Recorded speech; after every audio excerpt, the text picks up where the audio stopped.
सांगा. ओके.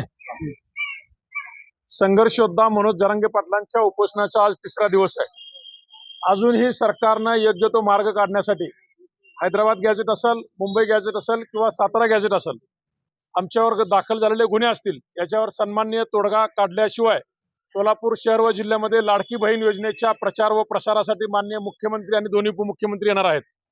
जर मनोज जरांगे पाटलांचं उपोषण योग्य तो सकारात्मक मार्ग न काढता जर तुम्ही सोलापुरात पाऊल ठेवाल तर मुख्यमंत्री साहेब याद राखा, लाडक्या बहिणी लाडका भाऊ संघर्ष योद्धा मनोज जरांगे पाटलांसाठी हा कार्यक्रम उधळून लावतील आणि तुम्ही सोलापूर जिल्ह्यात तुम्हाला ही सकल मराठा बांधव पाय ठेवू देणार नाहीत.